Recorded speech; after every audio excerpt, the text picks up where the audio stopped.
Cerita pada kali ini ditulis oleh akun yang bernama Elaila. Nantinya kalian juga bisa mengunjungi thread beliau secara langsung. Yuk, daripada kita lama-lama, kita langsung saja menuju ke ceritanya. Sebelumnya, gunakan earphone terbaik kalian, siapkan camilan kalian, dan juga posisi ternyaman kalian untuk mendengarkan cerita kali ini. Karena cerita ini lumayan agak panjang. Oh ya, nama dan tempat serta toko juga sudah disamarkan ya teman-teman, untuk privasi dan juga keamanan bersama. Yuk, daripada lama-lama kita langsung saja menuju ke ceritanya. Kejadian ini dialami oleh salah satu seorang yang hobi mendaki gunung. Biasanya, Angga ini mendaki gunung bersama dengan para teman-temannya atau komunitas pendaki lainnya. Karena saat itu Angga ada cuti liburan dari kerjaannya, akhirnya dia merencanakan untuk mendaki saat hari cuti itu. Dia mengajak beberapa temannya yang memiliki hobi yang sama juga. Akan tetapi, ada juga yang ikut perdana katanya pengen mendaki. Di hari-hari sebelumnya ini, Angga sudah menghubungi teman-teman untuk merencanakan hari keberangkatannya. Pendakiannya Angga dan teman-temannya kali ini, mereka akan mendaki ke Gunung Merbabu. Gunung Merbabu ini letaknya berada di Boyolali, Jawa Tengah.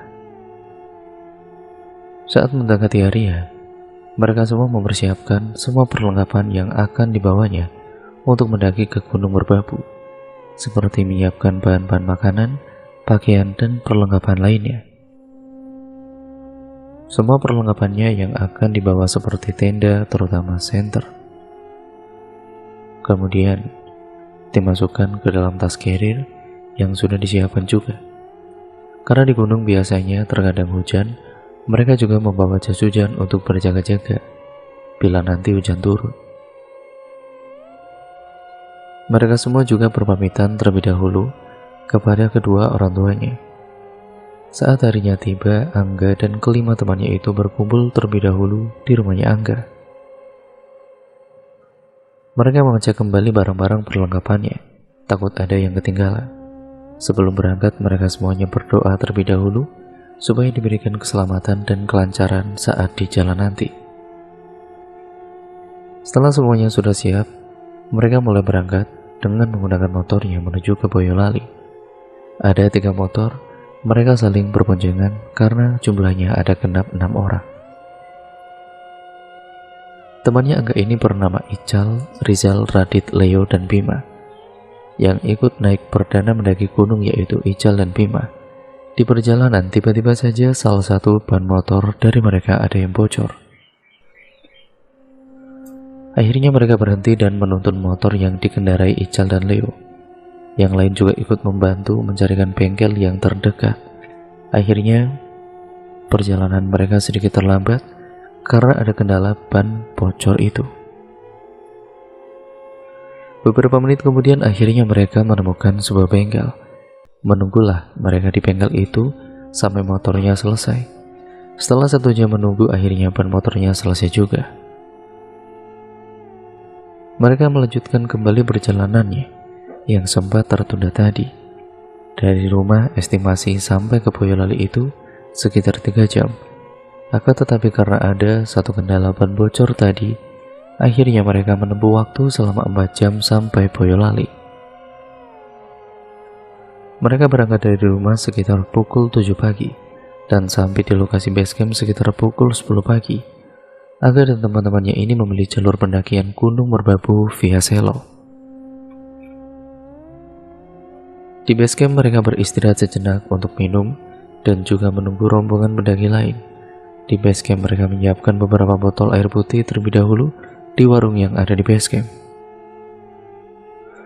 Karena di jalur pendakian via Selo ini tidak ada ketersediaan air bersih, jadi mereka harus beli terlebih dahulu untuk stoknya. Sebelum mulai mendaki, mereka daftar dan bayar administrasi terlebih dahulu, serta diberikan peta pendakian. Mereka semua sebelum berangkat briefing terlebih dahulu untuk siapa yang akan memimpin jalan di depan. Dan akhirnya Rizal yang memimpin perjalanannya yang pertama. Sedangkan Angga berada di paling belakang. Untuk yang pemula Ical dan Bima diletakkan di tengah. Setelah selesai briefing dan berdoa, mereka segera berangkat ke pos 1. Mereka mulai berangkat mendaki sekitar pukul 11 siang. Jalur pendakian berupa jalanan setapak dan masih tergolong landai. Pemandangan kiri kanan jalan semak dan pohon besar. Mereka akan melewati pos bayangan yang bernama Watu Celek. Di perjalanan menuju ke pos 1, mereka sempat bingung karena ada 2 arah dan akhirnya mereka menanyakan kepada salah satu rombongan pendaki lain yang katanya lewat jalan kanan. Akhirnya mereka lewat jalan kanan. Tiba-tiba saja, saat sedang berjalan, Angga yang baris di paling belakang melihat ada sosok nenek tua yang berjalan pungguk dengan membawa kayu bakar di tangannya. Nenek tua itu tiba-tiba tersenyum ramah kepada Angga. Saat itu Angga tidak berpikiran yang aneh-aneh, karena dia pikir memang ada nenek yang mencari kayu bakar di dalam hutan. Apalagi ini masih menuju perjalanan pos 1, jadi Angga berpikiran seperti itu. Saat Angga berjalan bersampingan pasangan dengan nenek tua pungguk itu, tiba-tiba sosok nenek itu mengatakan sesuatu kepada Angga. "Hati-hati nak." Angga pun hanya menjawab dengan mengangguk saja kepada nenek tua pungguk itu. Angga dan teman-temannya melanjutkan kembali perjalanannya. Perjalanan mereka saling bercanda dan mengobrol supaya tidak merasakan lelahnya perjalanan. Mereka berenam di perjalanan ke pos 1 berhenti sejenak untuk foto-foto dan juga ada yang mengisap rokoknya. Setelah 15 menit mereka beristirahat dan telah puas berfoto-foto, akhirnya mereka berjalan kembali. Singkat ceritanya, waktu sudah menunjukkan pukul 12 siang. Akhirnya mereka berhenti untuk melaksanakan sholat zuhur terlebih dahulu. Akan tetapi mereka tidak membangun tenda di sana, karena hanya akan melaksanakan sholat dan menggunakan alas sajadah. Karena berwudunya juga dengan menggunakan tayamum, karena tidak ada air. Saat sehabis rukuk di rakaat terakhir, tiba-tiba Angga melihat ada sosok pocong berwajah hitam menyeramkan, berdiri tepat di belakang pohon besar yang ada di depannya Angga. Sosok pocong hitam itu menatap tajam ke arahnya Angga. Akan tetapi Angga mencoba untuk khusyuk sholatnya. Kayaknya hanya Angga saja yang melihat sosok pocong itu. Selesai sholat, mereka juga berwiridan terlebih dahulu. Angga tidak memperdulikan sosok pocong hitam itu. Dia terus menundukkan kepalanya ke bawah sajadah. Sesaat setelah sholat, mereka melanjutkan kembali perjalanannya. Sekitar 30 menit lagi mereka akan sampai di pos 1. Tiba-tiba di perjalanan menuju pos 1 terdengar suara dari balik semak-semak yang ada di tepi jalan mereka. Kemudian langkah mereka semua terhenti sejenak saat mendengar suara tersebut. "Weh, kalian dengar gak?" "Iya dengar," ucap mereka serempak. Tapi saat itu mereka pikir ada hewan di balik semak-semak belukar tersebut. Karena di hutan banyak hewan-hewan juga. Mereka berjalan lebih cepat lagi langkahnya karena mereka takut di balik semak-semak tersebut itu adalah binatang buas. Tapi setelah mereka berjalan cepat, ternyata tidak ada apa-apa. Untung kita nggak dikejar hewan itu. Sudah lupakan, kita lanjutkan saja perjalanannya, kata Rizal. Ical dan Bima ini penakut karena mereka berdua juga masih baru pemula. Keduanya juga usianya yang paling muda. Singkat ceritanya, akhirnya mereka sampai juga di pos 1. Di pos 1 mereka bertemu dengan rombongan lain yang beristirahat di sana. Akhirnya rombongan mereka pun ikut beristirahat sejenak di pos 1 untuk meneguk air putih dan makan camilan. Waktu sudah menunjukkan pukul 12:30 siang. Kebetulan di pos 1 ini terdapat warung, jadi mereka makan siang terlebih dahulu di warung yang ada di pos 1 tersebut untuk menahan perut yang sudah keroncongan. Mereka memesan nasi dan juga es teh karena siang itu suasananya sangat panas sekali. Untuk menghilangkan rasa dahaga dan juga gerahnya, mereka kemudian meminum es teh itu. Setelah makan siang dan beristirahat, mereka mulai berjalan kembali menuju ke pos 2. Gimana? Masih kuat, Sal? Bim? Kuat, Mas, tenang aja, jawab keduanya. Di pos 2 ini mereka harus lebih berhati-hati. Untungnya tadi mereka makan siang terlebih dahulu, jadi tenaganya mereka itu bertambah karena di pos 2 ini jalanan mulai menanjak dan ada jalur tangga buatan yang dicangkul. Dan juga ada yang dibuat dengan menggunakan karung ditata bertingkat. Untungnya siang itu suasananya panas, jadi jalanan yang dilalui mereka tidak licin. Kalau musim hujan begini, jalanan ini sangat berbahaya karena licin. Untuk pendaki yang tidak berhati-hati bisa jatuh terpeleset. Saat sedang naik susunan tanah yang bertingkat itu, nafasnya mulai terasa ngos-ngosan dan beban tas carrier yang ada di pundak terasa sangat berat sekali. Saat setelah sudah melewati jalanan bertingkat itu, tiba-tiba Angga melihat di sampingnya. Dia melihat ada sekelebat bayangan hitam yang melewati di sampingnya dengan cukup kencang.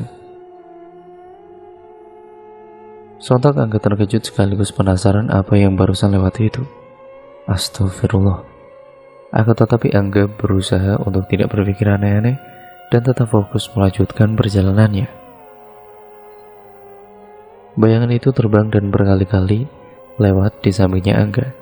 Di situ Angga mulai berwiridan dan membaca doa-doa.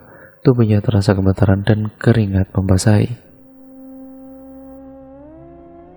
Karena sepertinya hanya Angga saja yang melihat bayangan hitam itu, sedangkan teman-teman yang lainnya sedang asik mengobrol. Ada juga yang nyanyi-nyanyi. Tiba-tiba saat salah satu dari mereka ada yang bernyanyi, ada suara yang mengikuti suaranya Leo. Sontak mereka semua terperanjat dan langkahnya menjadi terhenti. Kalian jangan bercanda dong. Karena pikir Leo, salah satu dari temannya itu ada yang iseng terhadapnya. Bercanda apa? Kita semua juga dengar kan? Tanya Angga. Iya dengar suara itu, jawab yang lain. Seketika bulu kuduk mereka berdiri dan tubuhnya pun mulai merinding. Jangan-jangan. Us, sudah jangan aneh-aneh. Kita lanjut saja sambil berdoa, kata Radit. Sebenarnya mereka tahu kalau suara itu bukan suara manusia, karena suara yang terdengar jelas di telinga mereka adalah suara wanita atau cewek.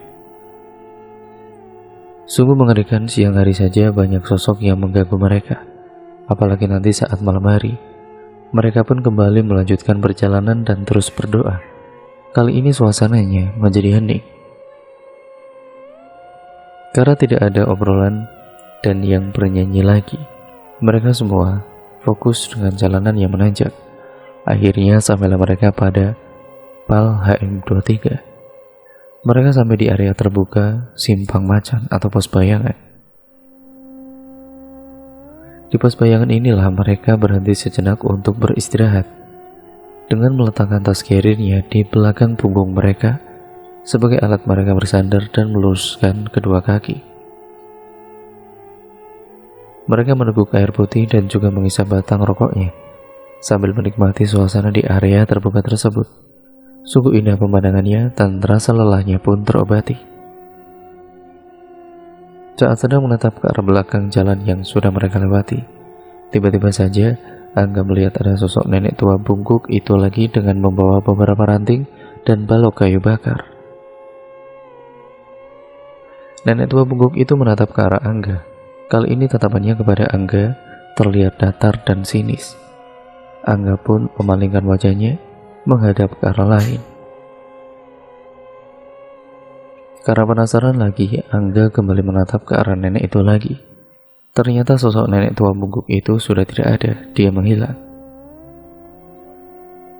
Perasaan Angga saat itu benar-benar campur aduk. Karena mana mungkin ada nenek tua berjalan bungkuk berada di pegunungan dengan membawa kayu yang berat, dan di semajang jalan juga Angga tidak melihat dia. Akan tetapi Angga tidak menceritakan kepada teman-temannya karena takut mereka jadi kepikiran. Akhirnya Angga pendam sendiri. Setelah 15 menit beristirahat, mereka melanjutkan kembali perjalanannya, dan pada PAL HM26 mereka sampai ke pos 2 Pandean. Mereka sampai di pos 2 ini sekitar pukul 3 sore. Sampainya di pos 2 mereka tidak istirahat. Mereka melanjutkan kembali perjalanannya menuju ke pos 3. Karena sebelumnya mereka sudah beristirahat di pos Bayangan Simpang Macan. Di jalur pos 2 menuju ke pos 3, mereka dihadapkan dengan 2 jalur, yaitu jalur lama dan jalur baru. Jalur lama ini sudah tidak dipakai karena jalurnya rusak parah. Tanah yang ada di jalur lama ini tergerus akibat aliran air pasca hujan lebat setelah gunung merbabu kebakaran. Semua pendaki pun dilarang naik atau turun melalui jalur lama karena jalurnya sangat-sangat ekstrim dan rawan longsor. Mereka akhirnya melewati jalur baru. Jalur baru ini memutari punggung bukit sebelah kiri, namun sedikit lebih jauh, tapi lebih landai dan lebih aman daripada jalur lama. Sehingga mereka tidak terlalu mengeluarkan tenaganya karena jalanannya landai tidak terlalu menanjak. Di perjalanan menuju ke pos 3 ini, suasananya sangat bagus untuk mengambil spot foto atau video. Mereka pun kemudian mengabadikan momen untuk berfoto atau bahkan membuat video. Namun anehnya saat Angga sedang merekam video, di layar HP-nya video yang sudah terekam, Angga melihat kembali bayangan hitam terbang di atas dan terekam jelas di HP-nya.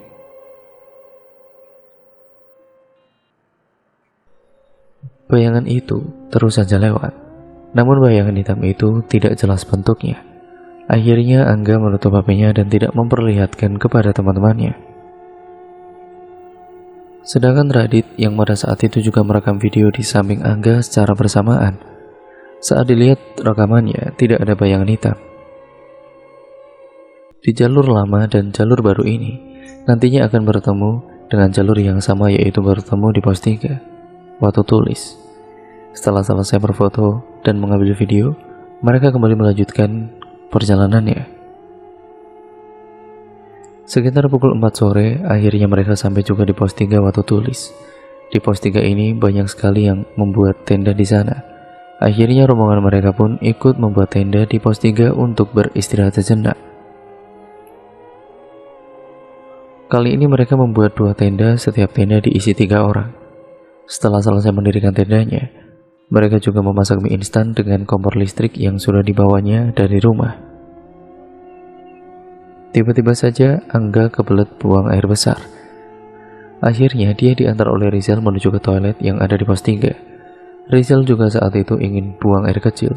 Lokasi toiletnya cukup jauh dari area tenda mereka.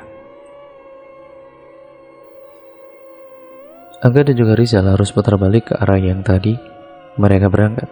Setelah beberapa saat mencari, akhirnya mereka menemukan toilet. Di sana toiletnya harus bayar dan tempatnya juga lumayan bersih karena ada pihak yang berjaga di toilet itu.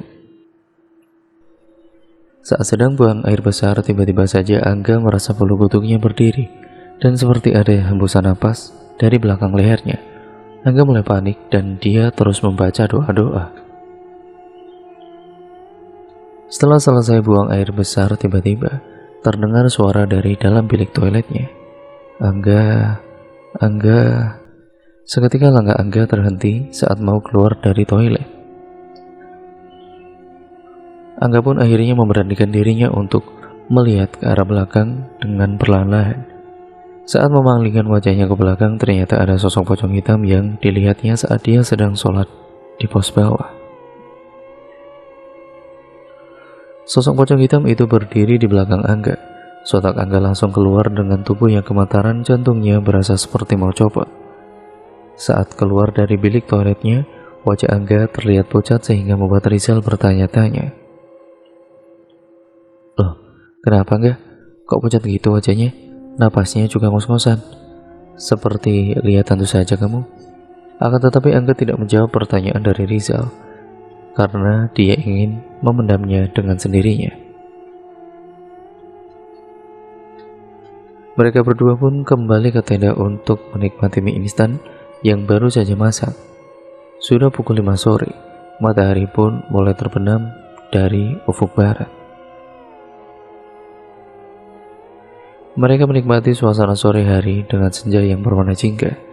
Sambil menikmati mie instan dan kopi, mereka juga mengabadikan foto dan video sunsetnya yang ada di gunung merbabu itu.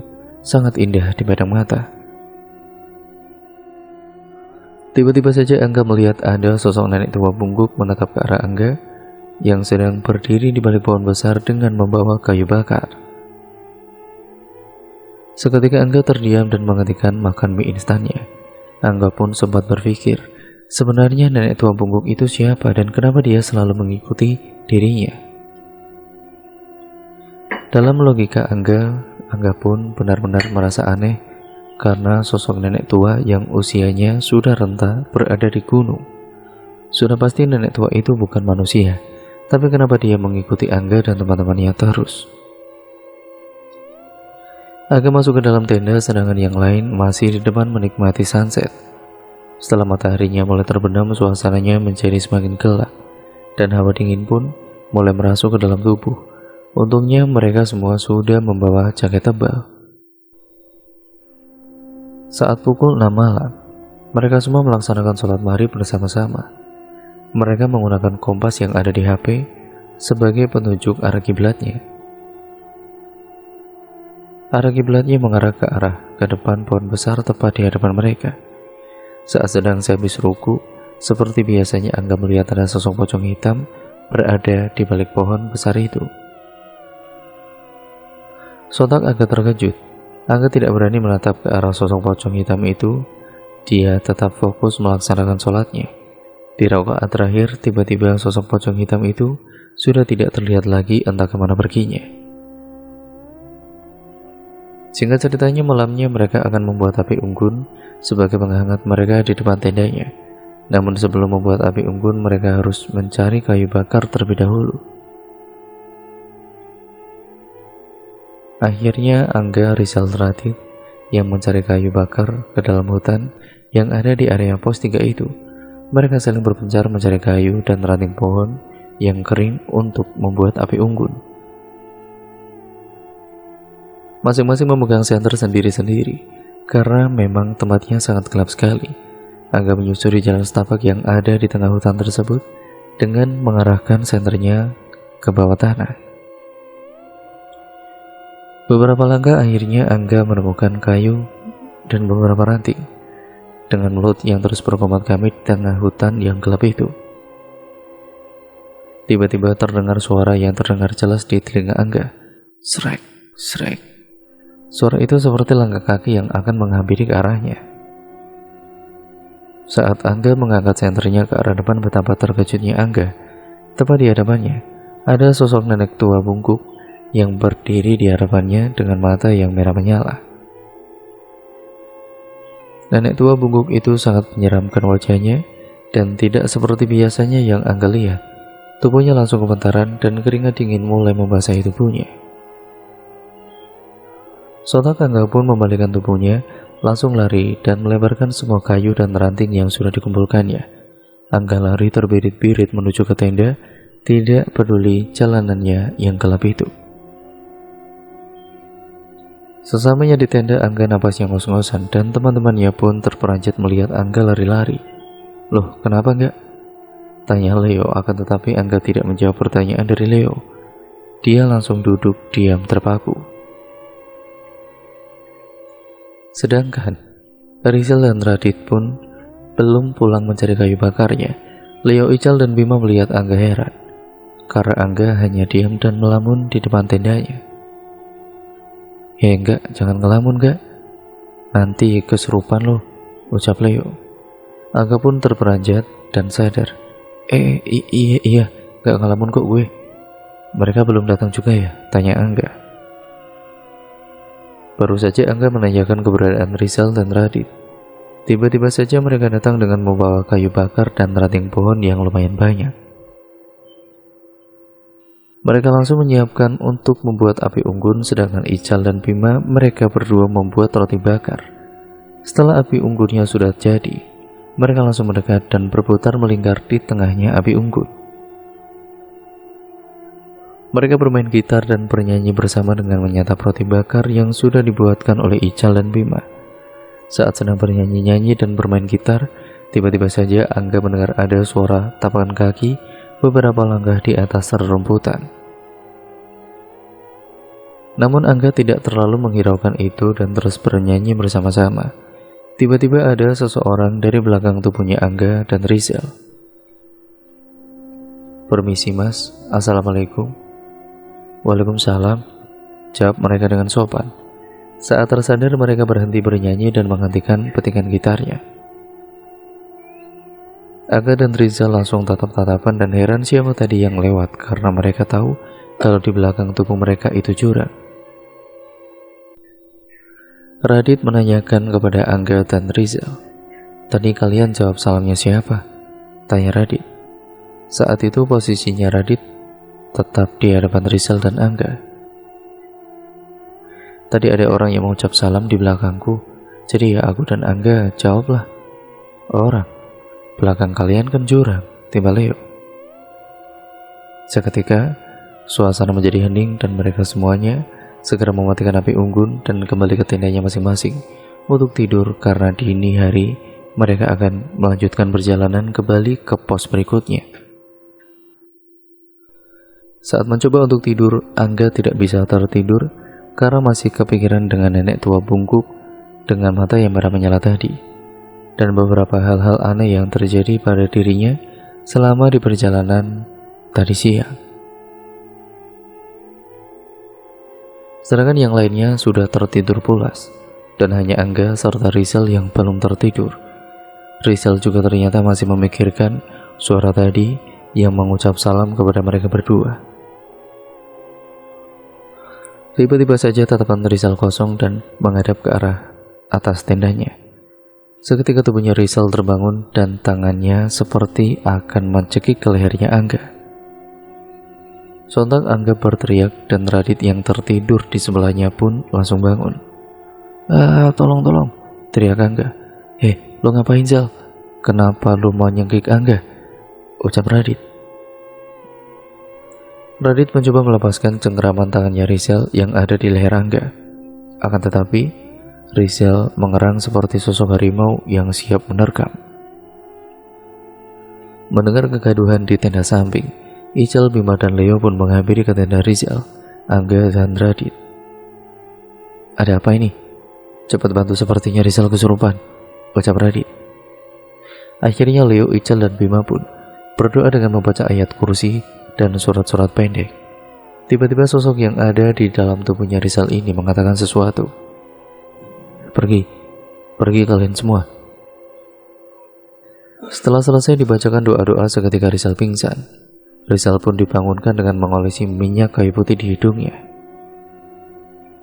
Sekitar 15 menit akhirnya Rizal tersadarkan diri dan Leo memberikan wedang jahe yang sudah dibuatkan oleh Leo untuk Rizal. "Ini minum Zal, biar hangat." Rizal pun meneguk secangkir wedang jahe itu sampai habis. Setelah kejadian kerasukan itu, Rizal langsung dan juga yang lainnya kembali tidur, dan sudah tidak ada kejadian atau gangguan aneh lagi. Begitu juga dengan Angga yang bisa mulai tertidur. Kejadian kerasukan itu terjadi sekitar pukul 9 malam. Sebelum tidur mereka semua membaca doa terlebih dahulu.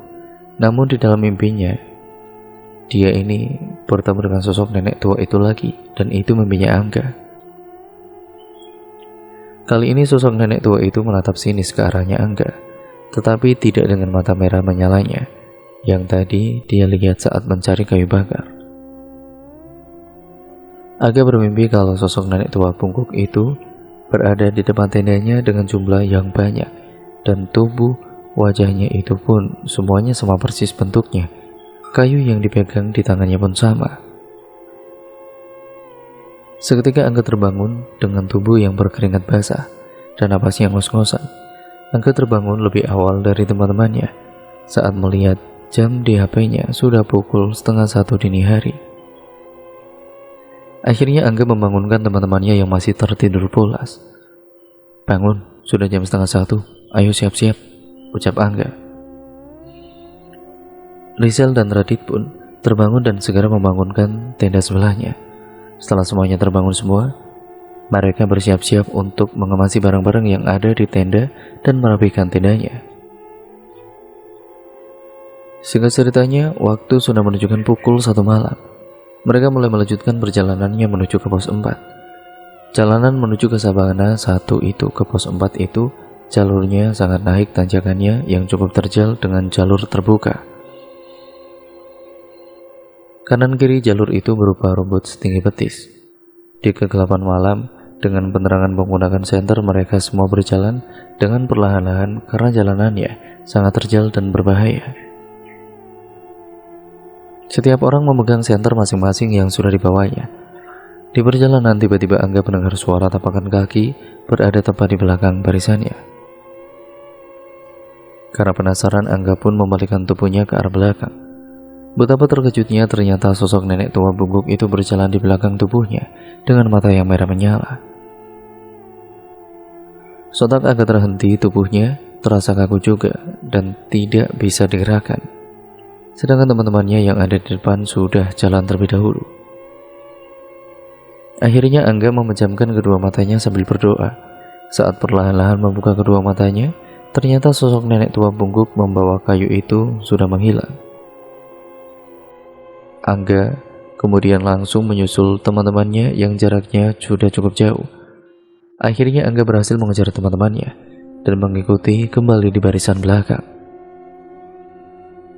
Tiba-tiba di pertengahan perjalanan, ada sebuah sungai yang ukurannya tidak terlalu besar, namun airnya hangat.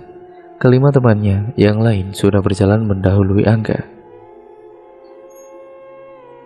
Akan tetapi Angga berhenti sejenak untuk beristirahat karena dia capek tadi mengejar-ngejar temannya dengan langkah yang cepat. Terlihat di depan ternyata teman-temannya juga sedang beristirahat. Namun kelima temannya itu bingung mencari keberadaan Angga. "Loh, Angga mana?" tanya Rizal. "Iya ya, kok dia nggak bareng sama kita, kemana dia?" ucap Radit. Tiba-tiba saja Angga berteriak ke arah mereka berlima. "Oi!" teriaknya. Kelimanya pun menghadap ke arah Angga yang beristirahat di tepi seberang sungai. Akhirnya kelimanya lega melihat Angga ada di sana. Mereka pun beristirahat sambil menunggu Angga datang. "Ngapain tuh bocah sendirian di sana?" ucap Leo. "Udah biarin aja, kita tunggu di sini," jawab Bima. Saat tadi Angga sedang berteriak, tiba-tiba saja ada yang menyaut teriakan Angga. Sontak Angga mulai panik. Dan kemudian dia itu tetap terdiam dan melihat ke kanan kiri, dan sekeliling sungai ternyata tidak ada siapa-siapa. Tiba-tiba terdengar suara dari balik semak-semak pinggir sungai itu. Angga pikir ada binatang buas. Akhirnya Angga melemparkan batu kerikil ke arah semak-semak tersebut. Ternyata tidak ada apa-apa. Terdengar lagi suara yang sama untuk kedua kalinya. Angga pun melempar kembali ke semak-semak dengan batu yang lumayan besar. Dan betapa terkejutnya Angga karena yang muncul dari balik semak-semak itu ternyata adalah sosok pocong hitam dengan wajah rata itu.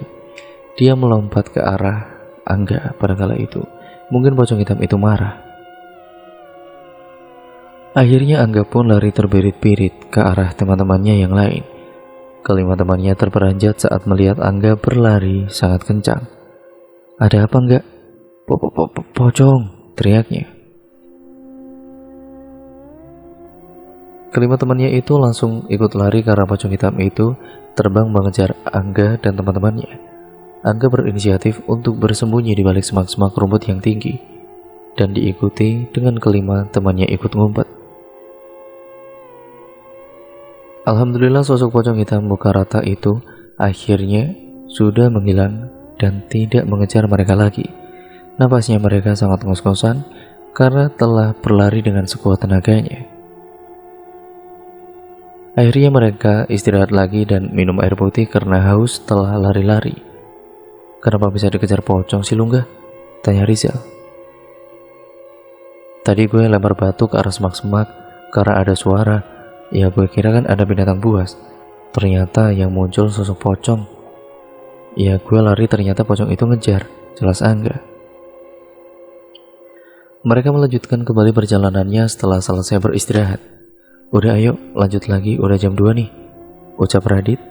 Dan 1 jam perjalanan akhirnya mereka sampai juga di Sabana Pos 4. Ternyata di pos 4 Sabana ini sudah terdapat CCTV yang terpasang di area sana. Saat itu Bima kebelet buang air kecil karena lari-lari tadi itu dan minum air putih yang banyak. Karena takut kelihatan CCTV, akhirnya Bima mencari-cari semak-semak yang jauh dari CCTV. Saat sedang kencing itu, tiba-tiba Bima melihat ada sosok kuntilanak merah tertawa di atas pohon yang tadi Bima buang air kecil di bawah pohon itu. Bima pun langsung lari terbirit-birit, dan resletingnya pun belum sempat ditutup kembali. Ada apa, Bim? Ada Mbak Kun, jawabnya terbata-bata. Kuntilanak maksudmu? Bima mengangguk menjawab pertanyaan dari Radit. Itu resleting lu itu, sampai belum ditutup, ucap Rizal. Seketika Bima menggerut malu. Ya karena resletingnya ternyata belum ketutup. Bima melihat kuntilanak merah duduk di atas pohon dengan rambut panjang acak-acakan dan gaun berwarna merah. Seketika sosok kuntilanak merah itu menghadap ke arah Bima. Wajahnya hancur penuh darah dan matanya cuma satu. Bima nafasnya tidak teratur dan tubuhnya terasa lemas. Di pos 4 mereka akhirnya berhenti sejenak karena kasihan melihat Bima yang panik, wajahnya pucat. Setelah Bima sudah tenang, mereka melanjutkan kembali perjalanannya menuju ke pos 5.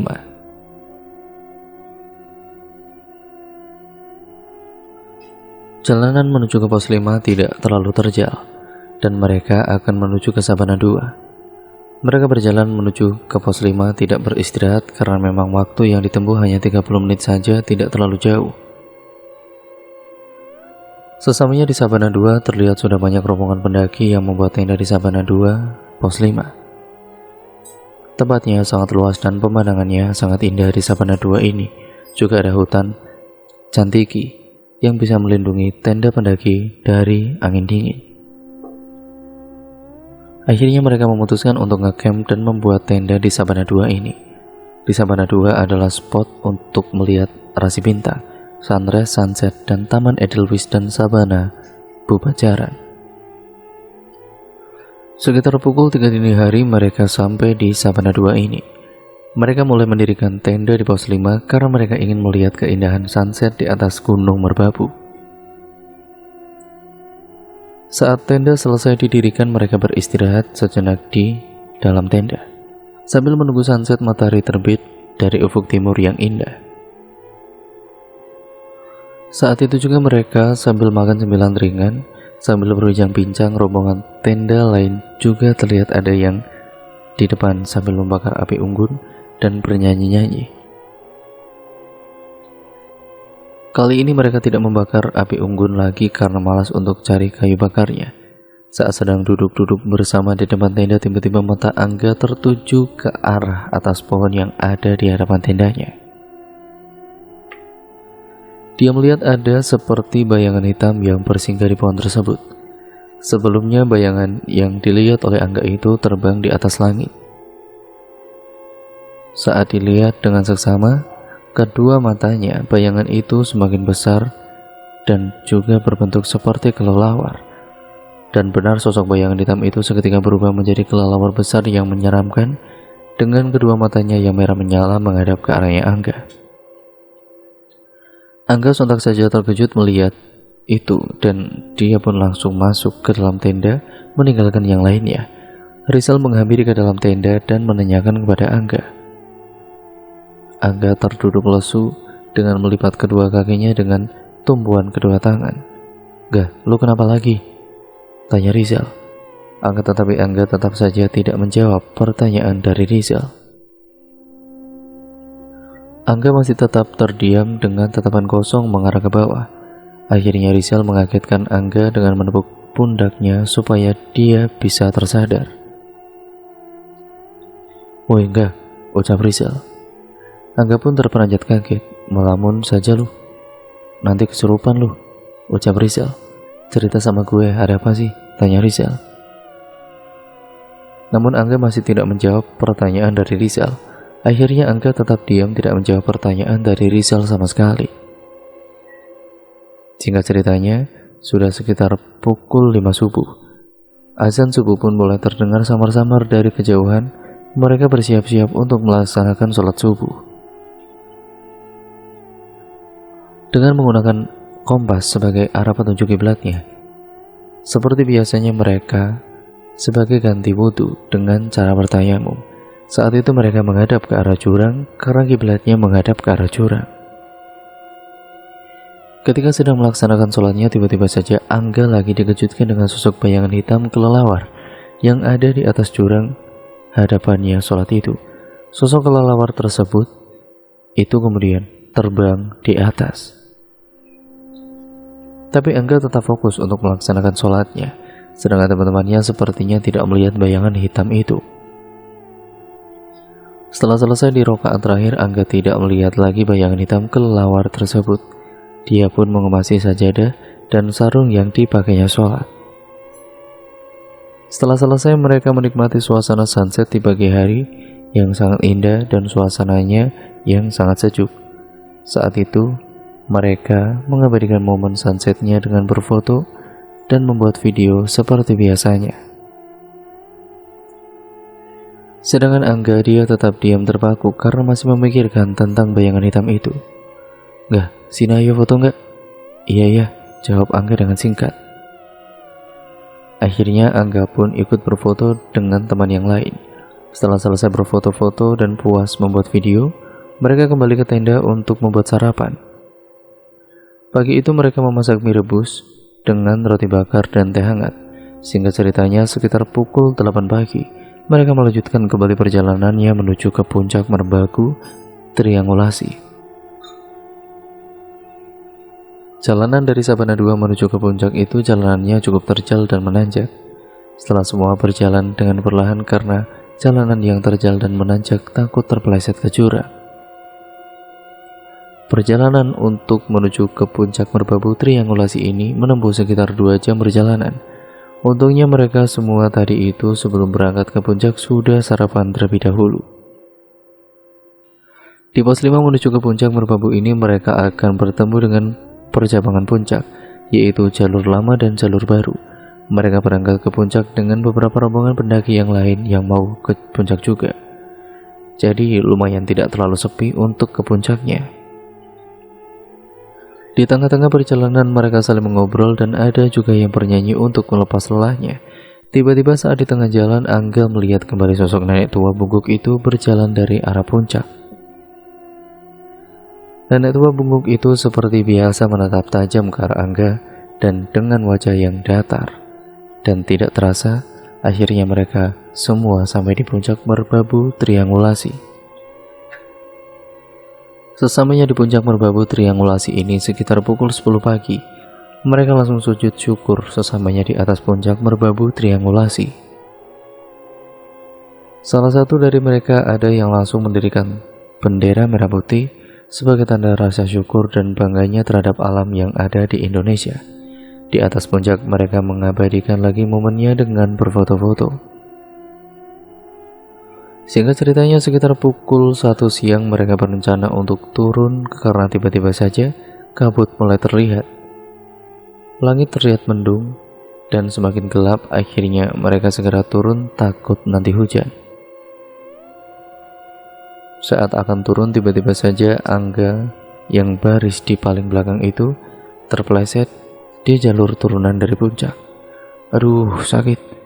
Akhirnya teman-teman yang lainnya sontak terperanjat dan langsung menghadap ke belakang. "Lo itu kenapa lagi nggak?" tanya Leo. "Lo itu kenapa lagi nggak?" tanya Leo. Semuanya kemudian mendekat ke arah Angga. Ternyata tadi Angga merasa seperti ada yang mendorongnya. "Gak apa-apa kok," jawab Angga dengan singkat. "Kakimu pasti sakit kan?" "Sudah gak apa-apa kok, gue masih bisa jalan." Akhirnya mereka melanjutkan lagi perjalanannya dan Angga pun juga masih bisa berjalan. Kabut semakin tebal dan membuat pandangan mereka semuanya kabut. Akhirnya, mereka semua menyalakan senternya. Langkah jalan mereka dengan perlahan-lahan karena jalanannya yang terus menurun. Tiba-tiba saja, saat sedang berjalan menurun, Angga melihat ke arah sebuah pohon besar yang ada di samping jalan. Di belakang pohon besar itu, Angga melihat ada sosok hitam, yaitu sosok pocong hitam itu lagi yang waktu itu. Pocong itu menatap tajam ke arah Angga. Angga pun langsung membaca doa dengan khusyuk dan tidak berani menghadap ke arah belakang pohon besar itu lagi. Kabut semakin tebal dan pandangannya sudah tidak karuan. Akhirnya, mereka berhenti sejenak untuk beristirahat dan menunggu kabut tidak terlalu tebal. Saat sedang duduk beristirahat sambil meneguk air putih dan camilan, tiba-tiba saja ada sosok nenek tua bungkuk lewat di hadapan mereka dengan membawa kayu bakar. Yang hanya bisa melihat sosok nenek tua bungkuk itu adalah Angga seorang. Dengan kabut yang tebal berada tepat di hadapan mata kepalanya Angga. Seketika nenek tua bungkuk itu menghilang. Ya sudah, ayo kita lanjut, ucap Rizal. Mereka kembali melanjutkan perjalanan turunnya dengan jalanannya yang menurun. Singkat ceritanya, mereka sudah sampai di pos 5. Di pos 5 itu terlihat banyak rombongan yang mendirikan tenda di pos 5. Rombongannya Angga ini tidak beristirahat di pos 5 karena mereka ingin cepat-cepat sampai di base camp. Di perjalanan menuju ke pos 4, mereka dikejutkan dengan sosok pocong hitam yang berdiri tepat di depan jalan mereka. Astagfirullah, teriak Rizal. Kenapa lu, Zal? Kalian lihat tuh, ada sosok pocong hitam di depan, ucap Rizal. Sontak yang lain ikut terkejut dan gemetaran, bingung harus bagaimana. Gimana nih? Tanya Rizal. Akhirnya mereka berhenti sejenak dan kemudian duduk di akar belukar pohon besar sambil bersama-sama membaca doa agar pocong itu tidak mengganggu mereka. Beberapa saat kemudian sosok pocong hitam itu menghilang dengan mengeluarkan asap yang disertai dengan kabut. Setelah pocong hitam itu pergi, mereka melanjutkan kembali perjalanannya menuju ke pos 4. 1 jam kemudian akhirnya mereka sampai juga di pos 4. Di pos 4 itu mereka berhenti lagi untuk meluruskan kedua kakinya yang terasa pegal dan sambil meminum air putih untuk menghilangkan rasa dahaganya. Setelah 15 menit beristirahat, mereka melanjutkan kembali perjalanannya ke pos 3. Namun tiba-tiba langkah mereka terhenti lagi karena di depan jalan mereka ada sebuah sosok ular besar. Ada apa lagi, Zal? Ular, teriak Rizal. Ular, mana? Tanya Leo. Rizal langsung menunjukkan telunjuknya ke depan. Sontak mereka kembali panik. Tapi mereka tetap berusaha tenang dan sambil berdoa. Ular tersebut ternyata hanya lewat saja. Meskipun begitu, mereka sangat takut. Bagaimana tidak, ular itu berukuran besar seperti pohon pisang. Setelah 10 menit ular itu lewat, mereka jalan lagi. Tiba-tiba saja Angga merasakan pandangannya menjadi kabut sekali dan tidak bisa melihat sekitar, semuanya berwarna putih. Saat membuka kedua matanya, teman-temannya Angga ternyata sudah terlihat. Mereka sudah berjalan lebih awal. Karena pusing, akhirnya Angga duduk di pinggiran dengan meluruskan kedua kakinya. Dia merasa haus, akan tetapi air minum yang dibawanya sudah habis, tidak bersisa. Akhirnya Angga beristirahat sambil memandang ke area sekitar. Namun semuanya terasa sunyi dan hening. Tidak ada suara hewan sama sekali, padahal biasanya ada suara kicauan burung atau bahkan suara monyet dan jangkrik. Benar-benar sunyi sepi yang dirasakan oleh Angga. Setelah beberapa saat kemudian, akhirnya Angga melanjutkan kembali perjalanan dan mengejar teman-temannya. Angga tetapi yang dirasakan Angga, dia sudah berjalan di tempat itu sudah beberapa kali. Duh, gue nyasar nih kayaknya, ucap Angga dalam hati. Sedangkan para teman-temannya itu sudah sampai di base camp. Sesamanya di base camp, mereka baru sadar kalau Angga tidak melihat ada sosok Angga yang ikut dengan mereka. Sontak mereka pun panik dan cemas. "Angga mana?" tanya Rizal. "Gak tahu, tadi kayaknya kan ikut jalan di belakangku," jawab Leo. "Ya sudah, kita tunggu dulu, siapa tahu dia istirahat dulu tadi," ucap Radit. Jam demi jam, menit demi menit, detik demi detik. Namun Angga belum juga kembali ke base camp. Akhirnya, mereka semua melapor ke pihak pengurus jalur pendakian Gunung Merbabu via Selo itu. Keesokan harinya pengurus dan teman-temannya itu ikut mencari, akan tetapi tidak menemukan juga Angga. Teman-temannya ini sangat cemas sekali dan khawatir. Hari pertama tidak ketemu, akhirnya pihak pengurus pendakian Merbabu itu menghubungi tim SAR. Untuk besok hari, keduanya mencari keberadaannya Angga kembali. Dari pos 1 pertama sampai puncak, tim SAR mencari Angga dari hari kedua sampai hari ketiga dengan jalanan pulang pergi. Akan tetapi sudah 3 hari tidak ditemukan juga. Akhirnya tim SAR pun dan juga yang lainnya berniat untuk turun. Sedangkan Angga saat itu sedang bingung mencari di mana jalan keluarnya. Tiba-tiba Angga melihat ada sosok nenek tua bungkuk itu lagi. Karena terpaksa, Angga memberanikan dirinya untuk menanyakan kepada nenek tua bungkuk itu di mana jalan keluarnya. "Assalamualaikum, Nek. Saya mau tanya, jalan keluar dari sini lewat mana ya?" tanya Angga. Nenek tua bungkuk itu tidak menjawab sama sekali pertanyaan dari Angga. Tiba-tiba saja sosok nenek tua bungkuk itu menunjukkan telunjuk tangannya ke arah jalan yang berada di depan. "Lewat sana, Nek." "Terima kasih ya, Nek. Assalamualaikum," ucap Angga. Nenek tua bungkuk itu tidak menjawab sepatah kata pun dari Angga. Angga pun segera pergi menuju ke jalan yang sudah ditunjuk oleh nenek tua bungkuk. Saat itu Angga merinding dan ketakutan, tubuhnya pun gemetaran. Setelah penasaran dengan sosok nenek tua itu, Angga menengok ke arah belakang nenek tua itu. Ternyata sosok nenek tua itu tidak menghilang. Percobaan kedua, Angga melihat lagi ke belakang. Tiba-tiba saja sosok nenek tua itu menghilang entah kemana. Akhirnya Angga pun lari dengan kencang dan terbirit-birit setelah mengetahui sosok nenek itu menghilang. Tanpa jauh-jauh dan juga tanpa lama-lama lagi, Angga berlari. Tiba-tiba Angga bertemu dengan teman-temannya dan juga tim. "Alhamdulillah, akhirnya kamu ketemu juga nggak?" ucap Rizal. Teman-temannya pun langsung memeluk Angga dengan erat dan meneteskan air matanya. "Kalian kenapa? Kenapa gundulmu?" ucap Radit kesal. "Lo itu sudah 3 hari hilang. Kita semua sudah mencari kesana kemari tetapi tidak ketemu-temu," ucap Leo. "Wah, 3 hari, padahal perasaan aku tersesat cuma 1 jam saja kok," jawab Angga. Tim SAR langsung memberikan air putih kepada Angga, dan akhirnya mereka semua segera pulang ke base camp.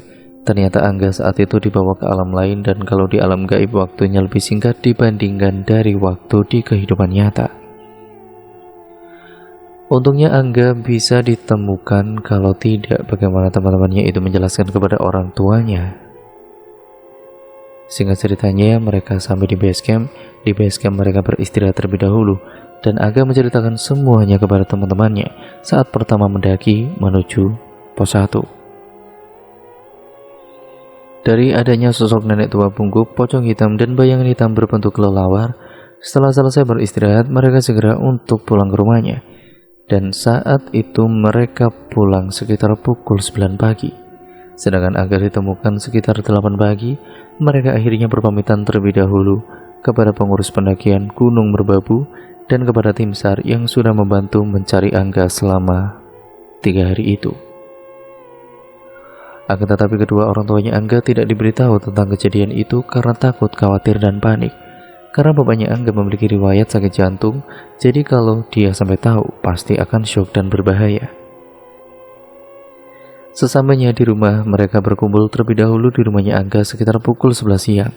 Ibunya Angga pun keluar dan menanyakan kenapa sudah 6 hari atau seminggu mereka baru pulang. Kenapa kalian berpulang? Ada apa? Oh itu Bu, aku dan teman-teman mampir dulu ke rumah teman, di sana nginap.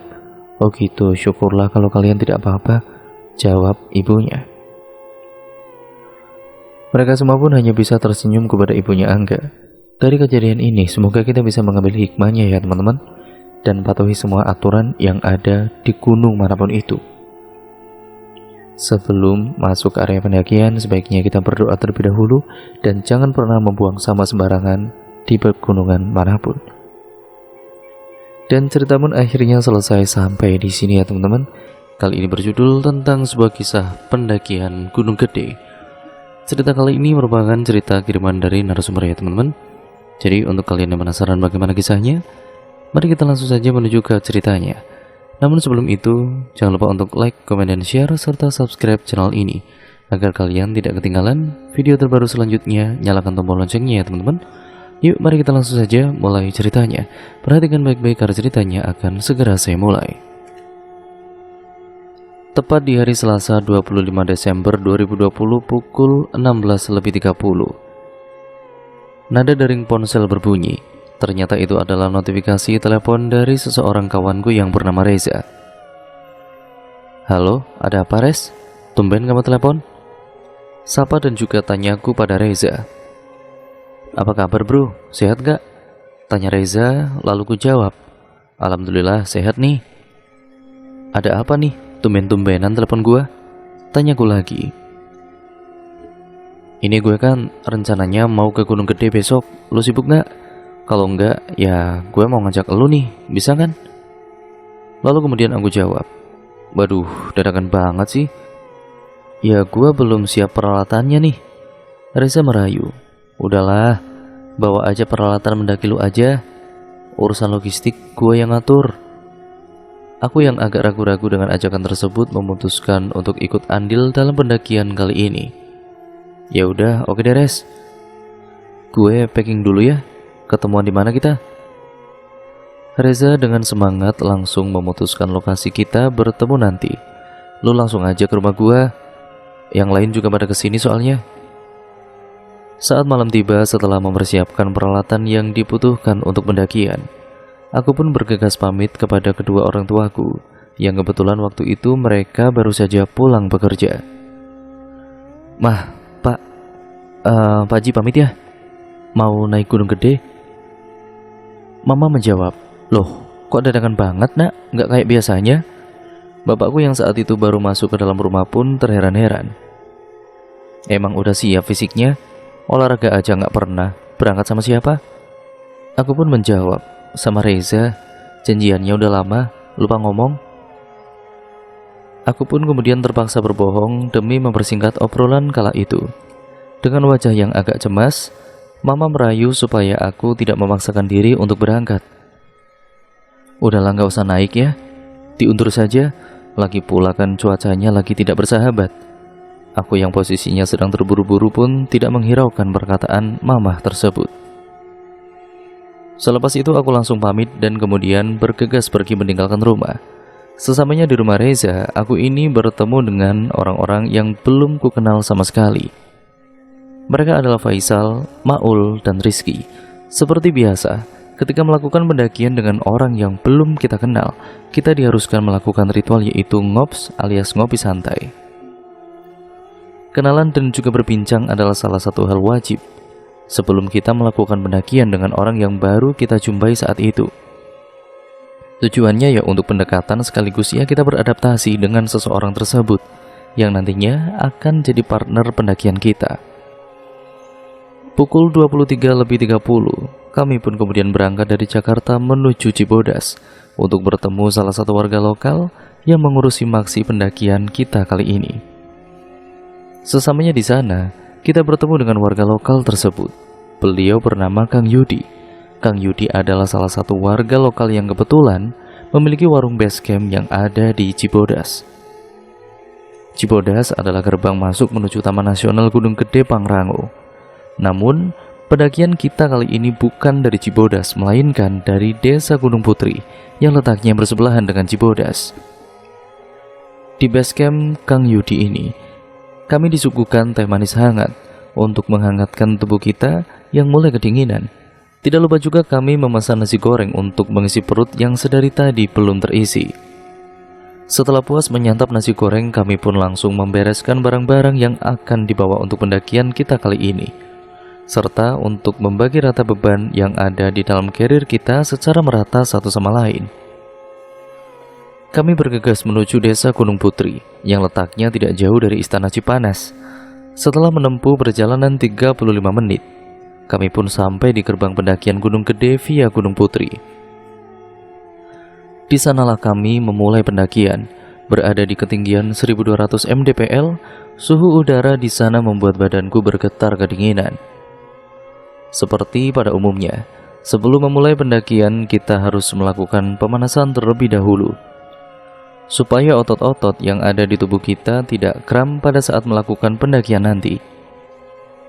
Tepat pukul 6 pagi, aku dan juga teman memulai pendakian. Trek pendakian yang kita lalui kali ini masih berupa jalan yang sudah dibeton. 15 menit berjalan kita akan menemukan ujung jalan tersebut dan mulai pendakian dengan kontur jalan yang berupa tanah dan bebatuan. Perjalanan kali ini agak menyusahkan diriku sendiri yang sebenarnya belum siap untuk melakukan pendakian. Rasa lelah dan juga napas yang ngos-ngosan membuat aku terlihat sedikit lemah dari biasanya. 30 menit berjalan, kita akan sampai di resort Taman Nasional Gunung Gede Pangrango via Gunung Putri. Di sana kita akan melakukan registrasi ulang, SIM-aksi, dan mendapatkan surat izin pendakian. 1 jam berlalu, kita sampai di pos 1 Gunung Gede via Putri. Pos ini memiliki nama Legok Lenca. Di sini kami beristirahat sekaligus mengisi perut dengan biskuit yang kami bawa. Selepas istirahat, kami memulai perjalanan lagi. Pos demi pos telah kita lewati. Sesamanya di pos 3, kami memutuskan untuk makan siang sekaligus beristirahat. Waktu berlalu dikarenakan badanku yang sudah menggigil kedinginan. Aku memutuskan untuk jalan sendirian terlebih dahulu. Setapak demi setapak aku lalui. Dalam perjalanan kali itu pun, aku belum menemukan keanehan yang mengganggu perjalananku. Sesamanya aku di pos bayangan Lawang Saketeng, aku memutuskan untuk berhenti berjalan dan menunggu teman-teman yang masih di bawah. 30 menit berlalu, aku baru merasakan keanehan. Angin berhembus dengan kencang sekali. Padahal pos Lawang Saketeng tersebut berada di tengah hutan lebat. Aku yang mulai ketakutan pun mencoba untuk meresponnya dengan meniup peluit emergensi yang aku bawa kala itu. Tidak ada sahutan sama sekali dari orang lain yang ada di bawah. Entah mereka tidak mendengar suara peluitku atau aku yang tidak mendengar respon dari mereka. Aku yang ketakutan mencoba untuk tetap tenang dan terus berdoa. Tidak lama kemudian datang rombongan lain menyapaku dan menitipkan pesan. "Mas Panji ya? Ada pesan dari teman-teman Mas, katanya disuruh langsung ke pos 4 saja. Tungguin mereka di sana." Mendengar hal itu, aku pun langsung bergegas dan ikut masuk ke dalam rombongan tersebut. Setelah sampai di pos 4, aku langsung beristirahat dan memesan minuman hangat. Kebetulan, ada yang unik dari Gunung Gede, yaitu adanya warung di setiap pos pendakian yang menjajakan minuman hangat dan gorengan yang masih panas. 1 jam menunggu, akhirnya teman-temanku ini sampai di pos 4. Dan kejanggalan bermula dari sini. Ketika teman-temanku sampai di pos 4, aku langsung berbicara kepada mereka. "Kemana aja sih lu pada? Goblok banget, nggak nyusulin gua di pos bayangan tadi." Mendengar ucapanku tadi, Faisal langsung menjawab, "Shh, omongannya dijaga, jangan sembarangan." Aku yang baru tersadar langsung mengucapkan istighfar berulang-ulang kali. Entah karena apa, beberapa menit setelah itu, tubuhku ini langsung pusing dan juga mual. Pandanganku kabur serta pundakku rasanya sangat berat sekali. Padahal waktu itu aku sedang tidak menggendong tas carrierku. Melihat kondisiku yang tidak beres, Reza langsung menghampiriku dan menanyakan keadaanku. 1 jam berselang, kondisiku ini tidak ada perubahan. Namun, aku memaksakan untuk tetap berjalan perlahan untuk minimal sampai di alun-alun Surya Kencana. Padang savana yang sangat luas berada di antara lembah Gunung Kumuruh dan Gunung Gede. Setelah berjalan kurang lebih 1 jam, tepat pukul 15.30, akhirnya aku dan juga teman-teman sampai di alun-alun Surya Kencana. Di sanalah pula keadaanku dengan tiba-tiba langsung membaik, namun agak terasa lelah. Berjalan dari alun-alun Surya Kencana Timur menuju alun-alun Surya Kencana Barat, dengan kontur jalan yang landai namun berbatu, membutuhkan tenaga yang cukup banyak dan sedikit membuat lutut lemas sekali. 45 menit berselang kami pun sampai di alun-alun Surya Kencana Barat. Di sana kami langsung membagi tugas. Ada yang mendapat tugas mengambil air, ada yang membangun tenda, dan ada pula yang memasak untuk makan malam kita nanti. Aku yang mendapatkan tugas untuk memasak, langsung kupersiapkan alat masak beserta logistik yang kita bawa. Hari semakin gelap, kesunyian pun makin ramah dengan dinginnya malam. Aku pun terlelap sampai lupa kalau aku belum melakukan ataupun melaksanakan ibadah sholatku. Sampai akhirnya aku merasakan ada yang tidak beres dengan tidurku. Badanku seperti ditindih oleh seseorang. Berat sekali rasanya sampai aku pun tidak bisa mengambil napas. Akhirnya aku memaksakan untuk bangun. Kondisi di dalam tenda semua teman-temanku dalam keadaan tidur. Lalu siapa yang menindihi badanku ketika tidur? Ya entahlah, aku yang ketakutan sudah tidak bisa memejamkan mataku. Akhirnya aku memutuskan untuk sholat isya. Jam di tangan menunjukkan pukul 22.45, dan itu masih tengah malam dan sangat lama untuk menuju waktu fajar. Yang bisa aku lakukan pada saat itu hanya berdoa dan berdoa. Sampai akhirnya, singkat ceritanya, fajar pun tiba. Namun pada saat itu, keadaan masih gelap dikarenakan cuaca sedang badai. Kami memutuskan untuk tidak melakukan summit attack pada pagi hari karena cuaca yang tidak bersahabat itu. Pada pukul 10 pagi, aku dan teman-teman memutuskan untuk melakukan summit attack. Namun kali ini berbeda dengan yang lain. Kami ini melakukan perjalanan ke puncak dengan membawa seluruh peralatan pendakian kami. Dikarenakan pendakian kita kali ini melintas jalur yang sebelumnya kami naik lewat jalur Gunung Putri, sekarang kami turun melalui jalur Cibodas, tempat di mana kami memarkirkan kendaraan kami. Awal perjalanan ke puncak kondisiku ini masih stabil dan tenagaku masih full. Namun di tengah jalan kami ini bertemu rombongan yang ketika di pos Lawang Sekating itu memberikan titipan pesan dari teman-temanku. Kami dekati mereka sekaligus salam perpisahan karena kami akan turun melewati Cibodas dan tidak akan berjumpa lagi dengan mereka yang turun dari jalur Gunung Putri. Di sela-sela salam perpisahan kami, salah satu dari mereka menyodorkan gelas ke arahku yang ternyata itu adalah minuman beralkohol. Aku yang belum pernah minum pun ya rasanya kaget dan menolak pemberian tersebut. Namun orang itu memaksaku untuk menerima dan meminumnya. Dengan tujuan menghormati beliau, akhirnya aku pun meminumnya. Rasa minuman itu manis namun agak sedikit panas di dalam perut ketika aku telan. Setelah 15 menit berjalan meninggalkan rombongan mereka, kepalaku langsung pusing dan badanku terasa sangat lemas sekali. Teman-teman yang melihat kondisiku yang memburuk langsung bergegas melepaskan tes karirku dan memberikanku minum serta memberikan aku waktu untuk istirahat terlebih dahulu. Dengan kondisi badanku yang agak memburuk, aku tetap memaksakan untuk berjalan menuju puncak yang beberapa menit lagi juga sampai.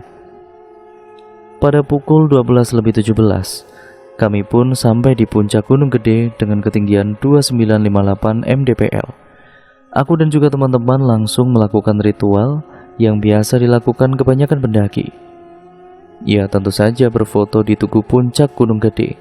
Suasana sangat bahagia dan juga gembira, sampai-sampai aku lupa kalau kondisiku lagi kurang sehat. Pukul 13 tepat, atau jam 1 siang, kami pun memutuskan untuk turun menuju Cibodas. Sepanjang perjalanan turun, aku tidak memikul tas karirku, melainkan Reza yang membawa tasku itu. Setapak demi setapak, kami lalui dan akhirnya kami sampai di jalur yang menurutku cukup ekstrim. Tanjakan setan namanya. Tanjakan yang dengan kemiringan sudut hampir 90 derajat cukup membuat nyaliku benar-benar gemetar. Apalagi untuk menuruninya saja kita hanya perlu berpegangan dengan seutas tali yang diikat di batang pohon.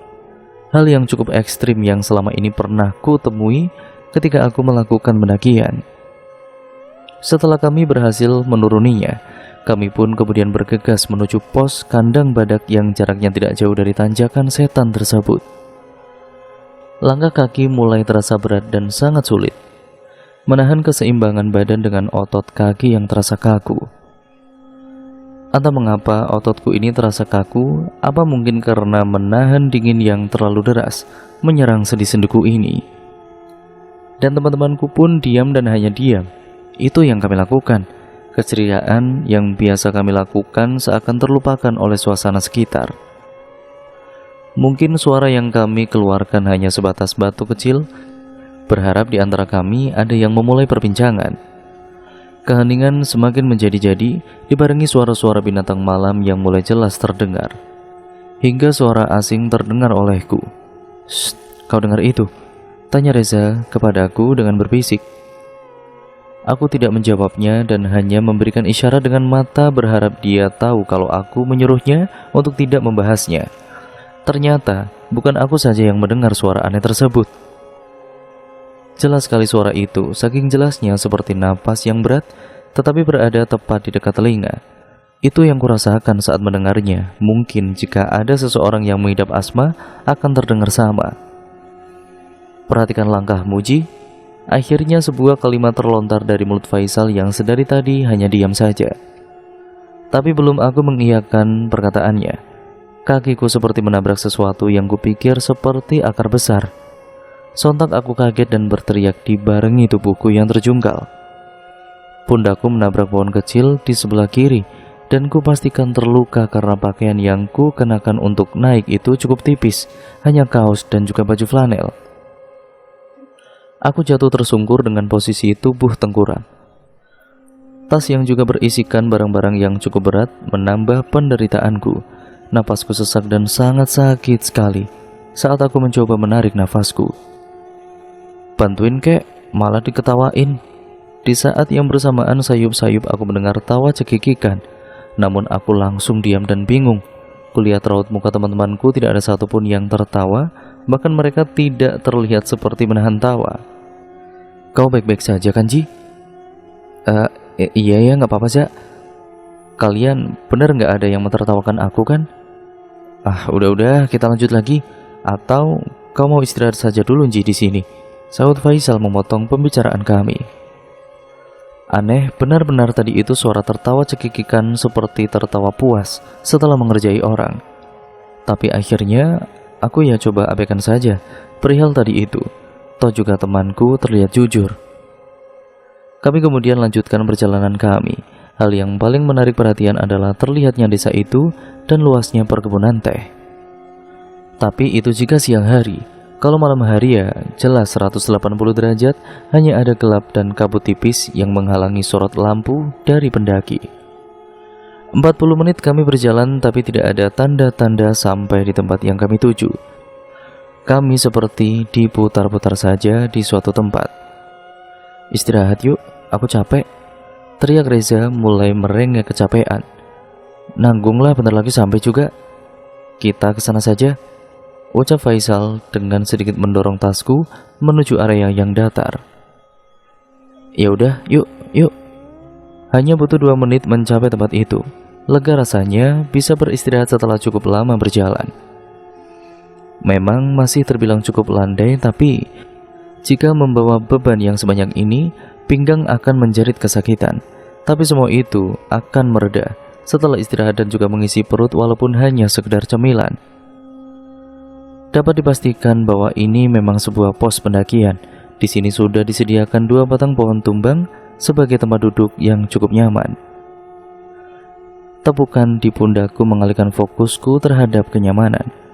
Dan acungan tangan Faisal membuat mataku ini turut mengikuti apa yang ia ingin sampaikan.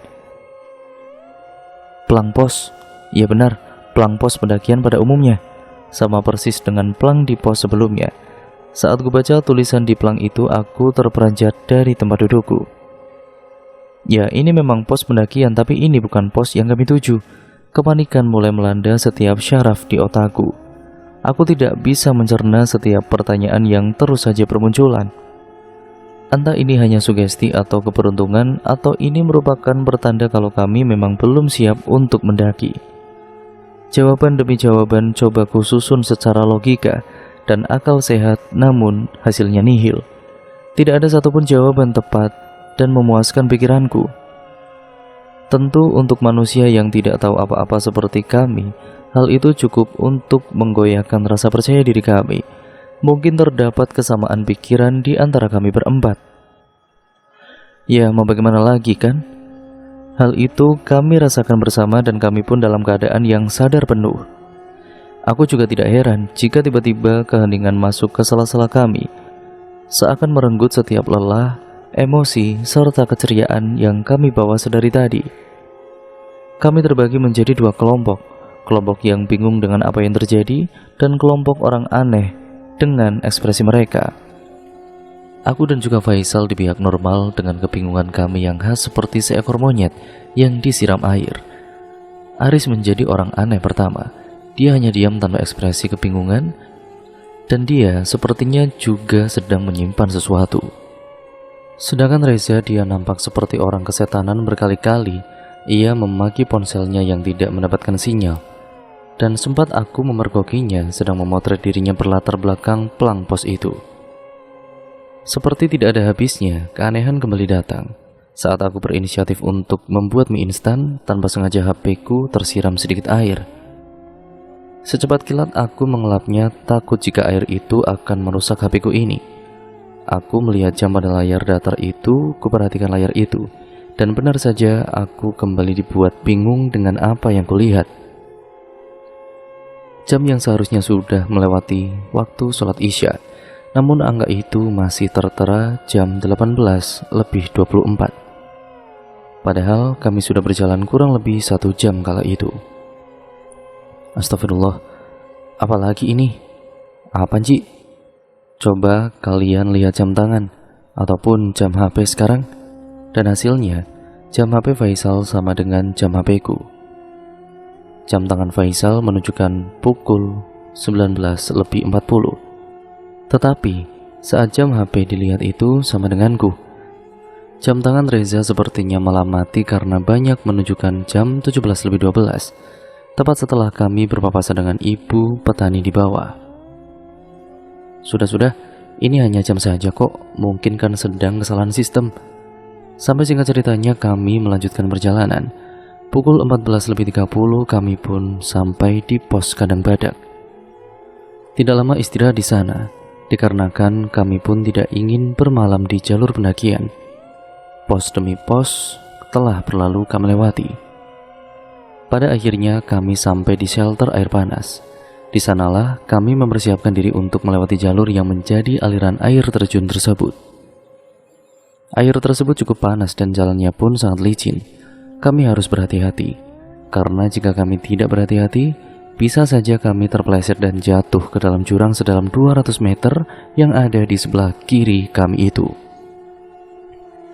Di sanalah aku menemukan keanehan.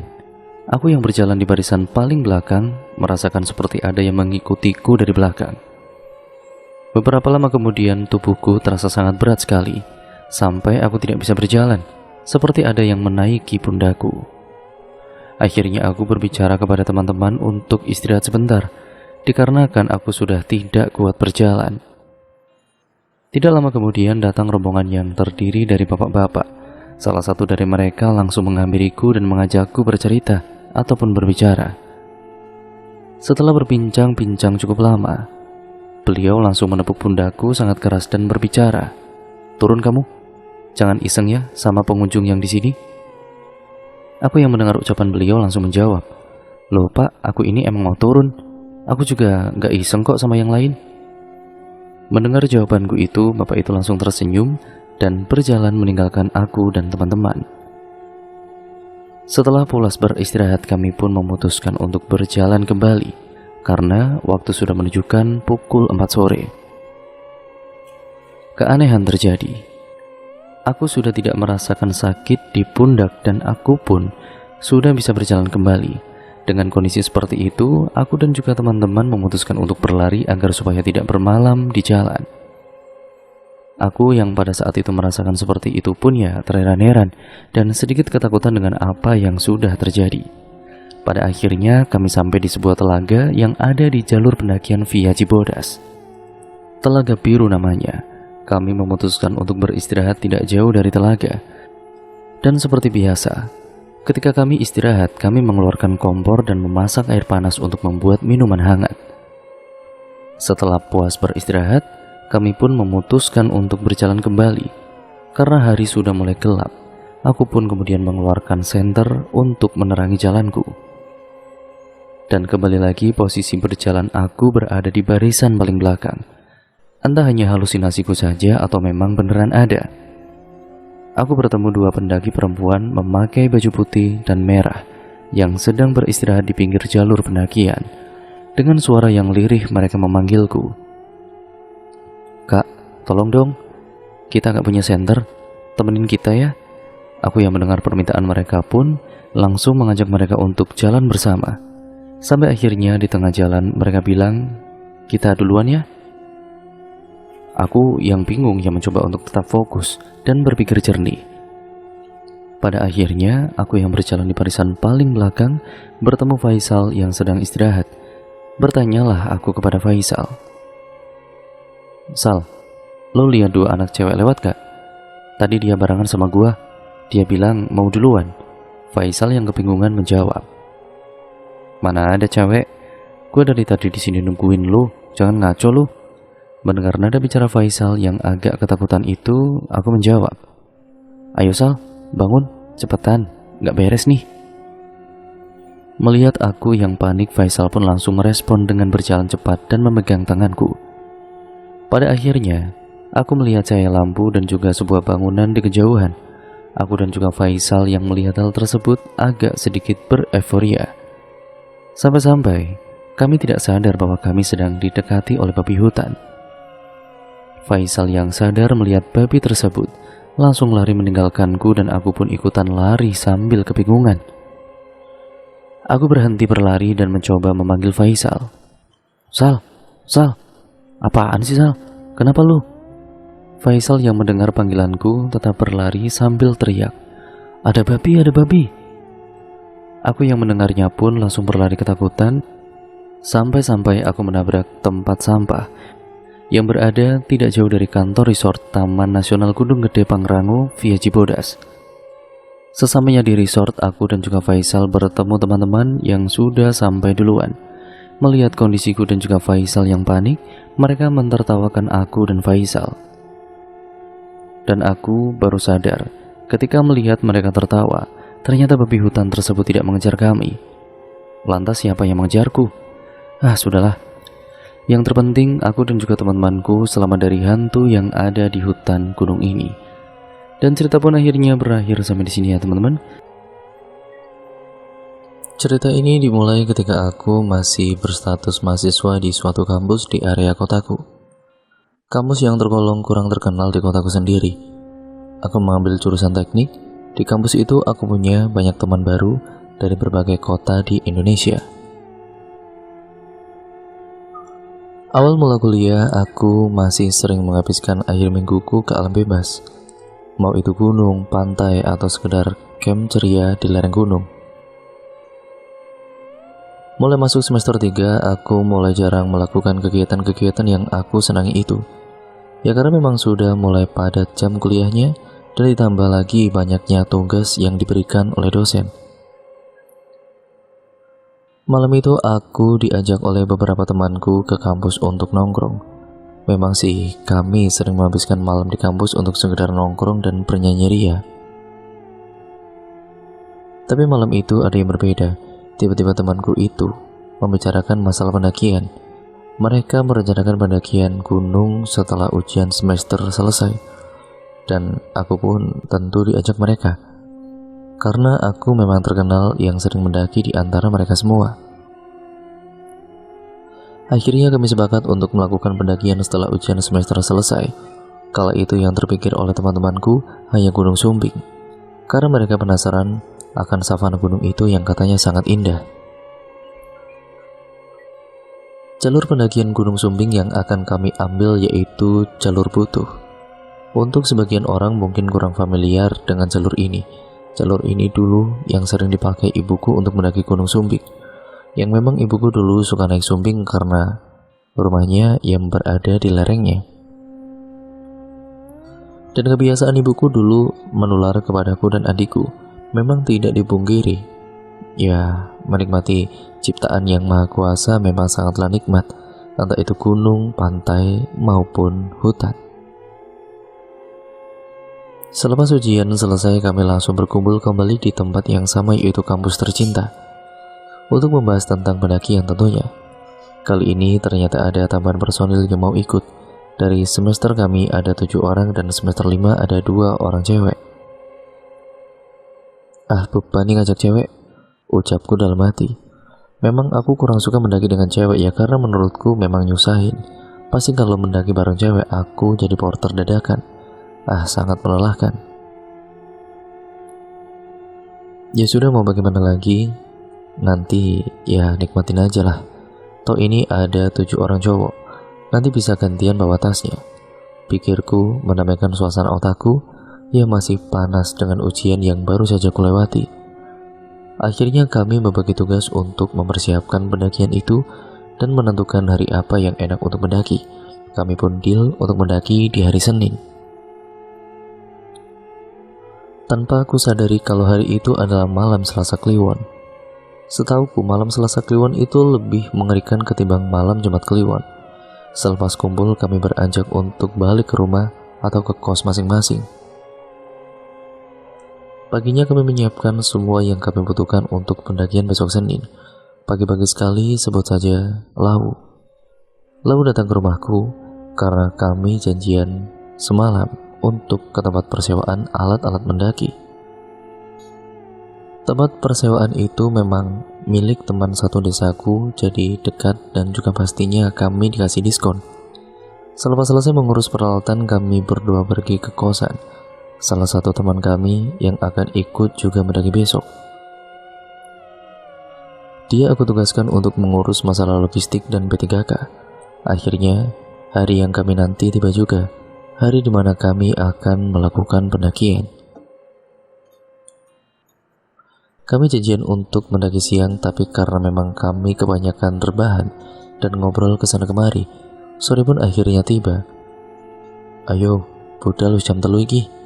Ayolah berangkat, sudah jam 3 ini, kataku sembari memukuli mereka dengan buff yang kupegang sedari tadi. Di pendakian ini ada 9 orang.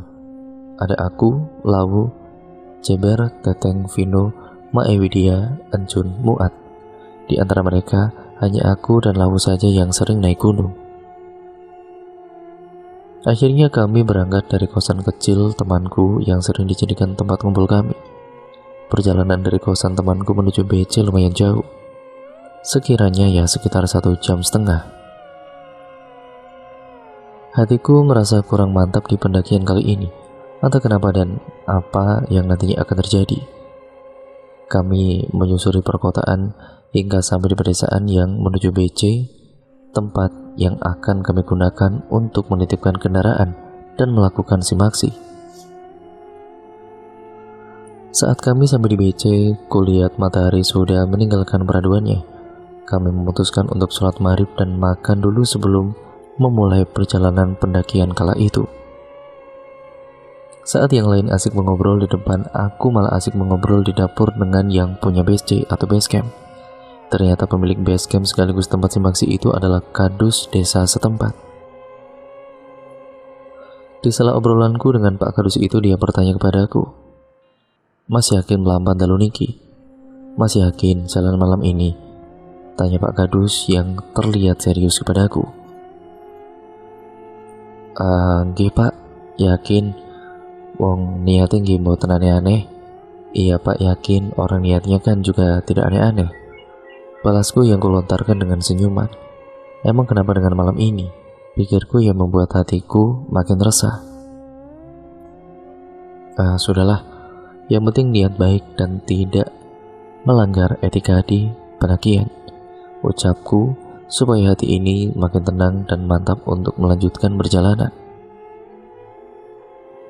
Selepas Isya, kami mulai melakukan pendakian. Malam itu terasa aneh sekali bagiku, tidak seperti pendakian malam yang biasa kulakukan. Apa karena kami ganjil, atau karena tadi Pak Kadus menanyakan kemantapanku untuk mendaki malam ini? Sudahlah, tak perlu dipikirkan, hanya menambah suram suasana saja. Karena bawaanku yang memang sedari awal sudah berat, maka aku putuskan untuk berjalan di belakang. Dan aku memang sudah biasa berjalan di belakang tanpa memikirkan ada hal-hal yang aneh akan terjadi. Awal perjalanan kami disuguhi jalanan berbatu yang memang dibuat untuk akses warga menuju kebun mereka. Sesampainya di pos 1, jalanan mulai berubah menjadi tanah.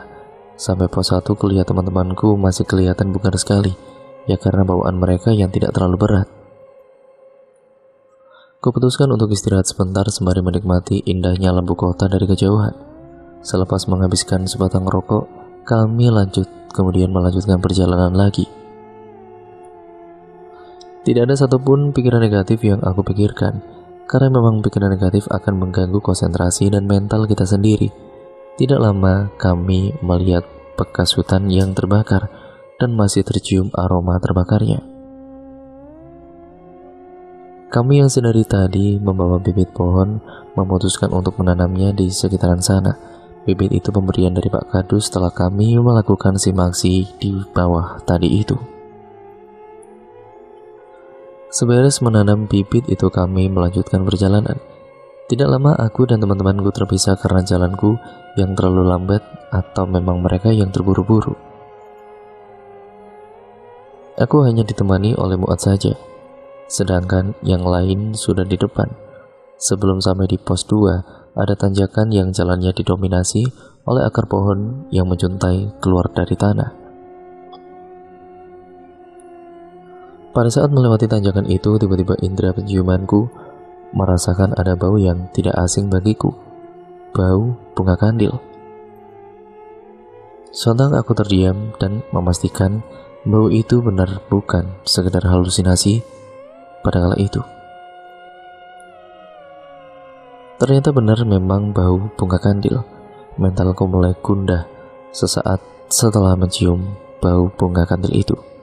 Di gunung mana mungkin ada pohon kandil? Pikirku yang mencoba mengingat-ingat apa benar ada kandil di gunung. Muat tiba-tiba bertanya kepadaku, "Leh, ngamburak kowe? Bro, nyium gak kamu?" kata Muat sambil menatapku dengan tajam. "Wes At, ndang mlaku bae. Kowe ngarep aku ning mburimu." "Udah At, buruan jalan aja. Kamu di depan, aku di belakangmu," ucapku menyuruh Muat untuk segera berjalan menyusul teman-teman yang lain. Mentalku mulai goyah. Hatiku yang sedari tadi kukuatkan tiba-tiba melemah. Apakah ini jawaban dari pertanyaan Pak Kadus tadi, yang sudah mengingatkan untuk mendaki esok hari saja? Tidak aku pikirkan dalam-dalam agar otakku berpikir logis, karena memikirkan hal negatif di alam akan menambah suges yang masuk ke otak menjadi nyata. Terus kulanjutkan langkahku. Tidak lama kemudian kulihat dari kejauhan teman-temanku yang sedang menungguku dan juga Muat. Kuteriaki mereka agar melanjutkan sampai pos 2 dan menungguku di sana. Walaupun sedikit takut, tapi kuberanikan diri ini untuk berjalan berdua di belakang. Tepat setelah tanjakan itu berakhir, bau itu mulai pudar, entah karena angin yang mulai kencang atau memang sudah jauh sumber baunya. Ya sudahlah, tidak kupikirkan. Pada kala itu sebelum pos 2, aku dikagetkan dengan sosok manusia yang hanya menunduk lesu di bawah pohon. Kusapa orang itu, "Mari Mas." Tapi orang itu hanya diam membisu. Sudahlah, kulanjutkan saja perjalananku. Aku masih penasaran dengan orang itu. Ku coba tengok dan mengarahkan senterku ke pohon tempat dia duduk.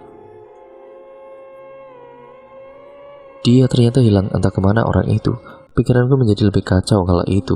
Aku coba menguatkan lagi dengan istighfar, terus ku mencoba untuk menguatkan mentalku kembali. Tidak lama kami bertemu rombonganku di pos 2 dan kami memutuskan untuk mendirikan tenda di sana. Di pos 2 ini, lahannya sempit, hanya cukup untuk 3 tenda saja. Untung saja kami memang membawa 3 tenda. Sangat lelah kaki ini terasa, entah karena apa yang baru saja aku alami, atau memang karena medan yang begitu menanjak. Kami pun mulai memasak perbekalan kami dan mulai bercengkrama membahas akan summit jam berapa. Aku memutuskan untuk tidak ikut karena memang aku tidak terlalu suka untuk menikmati puncak, karena menikmati gunung itu bukan sekedar hanya puncaknya saja. Jam pun menunjukkan pukul 12 pas dan kami mulai masuk ke tenda masing-masing. Aku tidur di tenda tengah yang menghadap langsung ke jalan, dan tendaku itu pintu luarnya tidak bisa ditutup, hanya bagian dalamnya saja yang bisa ditutup. Dan karena tidak bisa ditutup, tenda di tengah itu bisa melihat langsung jalan di depan tenda. Ya, aku pikir kejadian-kejadian tadi itu mungkin halusinasiku saja. Ku coba untuk memejamkan mataku, namun hanya menutup saja. Pikiranku tidak bisa setenang biasanya. Entah kenapa pikiranku serasa dibuat kacau oleh entah apapun itu. Jam 1 tepat, aku mendengar suara ayam hutan berkokok. Suara opo keleh? Suara apa itu bro? Tanya Muat yang ternyata belum tidur. Oh iya, aku satu tenda dengan Muat dan 2 orang temanku. Ya rak ngerti aku At, koyone sih PT alas. Nggak tahu aku At, kayaknya si ayam hutan. Balasku sembari duduk dan membakar sebatang rokok agar suasana terasa nyaman bagiku. Selepas ayam hutan itu berkokok dengan nyaring di telingaku, tiba-tiba terdengar suara kending Jawa dari kejauhan. Aku mencoba diam dan mendengarkan lebih jelas. Memang benar tidak salah lagi itu suara kending Jawa. Ku tengok Muat yang terdiam karena dia juga mendengar suara itu. Dia hanya diam dan menutup telinganya agar tidak mendengar suara itu. Ku matikan rokok di tanganku, ku rebahkan badanku kembali dan ku coba untuk tidur. Mata ini ingin terpejam, tapi otak ini selalu meminta untuk bangun. Entah apa sebenarnya yang terjadi malam ini. Suara yang ku coba tidak dengarkan itu makin terasa kencang sekali di telingaku. Ada apa ini? Apa warga di bawah sedang mengadakan acara adat? Pikirku yang memang sudah kacau sedari perjalanan naik tadi. Entah kenapa yang mendengar suara itu hanya aku dan Muat saja. Aku berpikir apa sebenarnya yang telah kuperbuat hingga aku diganggu sedemikian rupa. Ku hiraukan suara itu, aku mencoba menenangkan hatiku dengan bacaan doa yang aku hafal. Jam 2 tepat suara itu benar-benar sirna dari pendengaran. Lega rasanya, tapi otak ini entah kenapa tetap tidak bisa berhenti memikirkan apa yang baru saja aku alami. Tidak lama aku mendengar suara langkah yang seperti dihentikan ataupun dihentakkan ke tanah maksudnya. Suara yang dibarengi suara kerincingan. Suara apa lagi ini? Aku mencoba berpikir kalau itu pendaki yang akan lewat. Ku coba tetap berpikir positif walau mental ini sudah lemas dari tadi. Suara langkah itu semakin dekat dan makin mendekat, hingga suara itu tiba-tiba lenyap seperti diterpa angin yang sedari tadi berhembus sedikit kencang. Apa benar itu pendaki? Apa itu hanya sebuah halusinasiku saja? Sudahlah. Berdoa saja agar kami tidak lebih diganggu lagi. Ya walaupun aku dan Muat saja yang sedari tadi diganggu. Sedangkan teman-temanku yang lain sudah tidak bersuara karena tertidur. Suara-suara yang kudengar barusan memang sudah lenyap. Tapi kenapa masih saja kurasakan akan ada sesuatu yang terjadi malam ini? Masih saja kupikirkan apa sebenarnya yang kulakukan kala itu, sampai aku diganggu sebegitu hebatnya. Apa mungkin bukan aku, tapi teman-temanku yang melakukan sesuatu, sampai yang punya rumah tidak senang seperti ini. Sungguh bingung aku memikirkan itu, menambah rusak mentalku ini. Malam itu terasa lama sekali, malam yang teramat mencekam bagiku ataupun Muat. Ku coba tengok ke arah Muat yang memang tidur di sebelahku. Lah, kenapa dia duduk? Gumamku yang terheran-heran, pandangannya kosong, hanya melihat ke arah depan yang langsung terlihat jalan. Aku mencoba melihat ke depan dan benar saja, ada sesuatu yang membuat mata ini tidak bisa berkedip ataupun mengalihkan pandangannya. Sosok seorang wanita dengan pakaian seperti sinden menari-nari di depan tenda kami. Aku hanya terpaku melihatnya tanpa bisa mengalihkan pandanganku. Tiba-tiba Muat mencoba keluar dari jendela. Sontak tangan ini sigap menggapai badannya dan memegangnya dengan kuat. Walau mata ini seperti tidak dibolehkan untuk melihat ke arah lain. Lama kulihat sosok itu sambil kupegang erat badan temanku ini yang mencoba keluar tenda. Ayam hutan tiba-tiba berkokok dan sosok itu tiba-tiba hilang, entah kemana. Azan subuh pun berkumandang rupanya. Sungguh hancur sekali mental aku ini. Ya, aku lihat Muat yang diam dan masih terpaku. Ku coba menepuk-nepuk badannya agar dia tersadar. Tidak ku sadari ternyata aku berteriak saat menepuk badannya hingga membangunkan teman-temanku. Selepas kejadian itu, teman-temanku mencoba bertanya kepadaku sebenarnya apa yang terjadi. Aku hanya diam tanpa mau membahas kejadian ini. Matahari pun seperti tahu kalau mentalku ini sudah hancur dan menampakkan sinarnya agar aku kembali waras.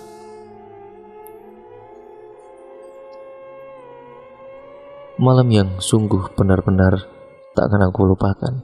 Sosok yang entah halusinasiku atau memang benar adanya.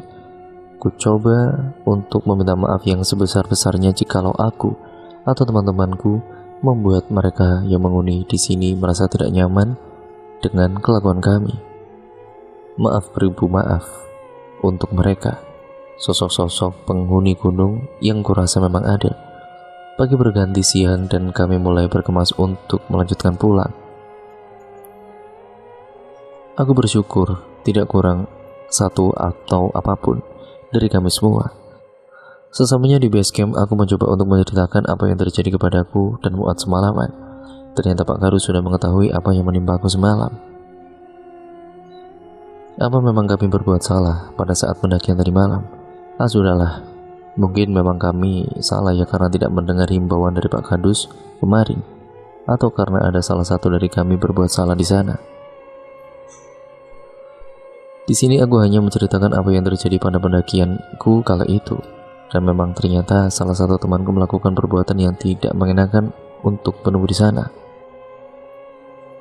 Ingat, kalau kalian berada di alam, mau itu gunung, hutan, lautan, atau apapun itu yang bukan rumah kalian, berbuatlah yang sopan dan jangan merusak apapun yang sudah terjaga dengan alaminya. Saya tidak ingin membuat kalian takut untuk mendaki gunung manapun. Hanya saja bersikaplah yang baik dikala kalian menginjakkan kaki di gunung. Janganlah kalian mementingkan ego kalian masing-masing, karena alam tidak suka dengan keegoisan manusia. Dan cerita pun akhirnya selesai sampai di sini ya teman-teman. Berikut merupakan cerita pendakian mistis yang dialami oleh Mas Cepun dan temannya. Nah, cerita ini bisa kita jadikan pembelajaran untuk kita semua agar kita menjadi manusia yang jauh lebih baik, dan saat kita mendaki gunung manapun ya kita bisa menjaga sopan santun. Karena dimanapun bumi dipijak, disitulah gaib dijunjung atau sopan santun kita diutamakan ya teman-teman. Jangan berbuat sombral dimanapun, karena ya nantinya akan kita tanggung sendiri akibatnya. Intinya jangan lupa untuk kalian like, comment, dan share video kali ini. Terima kasih atas dukungan kalian selama ini. Dan jangan lupa untuk kalian subscribe channel ini juga, serta nyalakan tombol lonceng notifikasinya agar kalian tidak ketinggalan video terbaru selanjutnya dari channel ini. Karena akan banyak lagi cerita-cerita mistis setelahnya, ataupun cerita-cerita mistis lainnya yang akan menghibur kalian semua ya teman-teman. Kurang lebihnya mohon maaf apabila banyak salah kata ataupun narasi saya mungkin kurang jelas. Sekian, terima kasih, sampai berjumpa di video terbaru selanjutnya dari channel Ngulik Sejarah. Wassalamualaikum warahmatullahi wabarakatuh.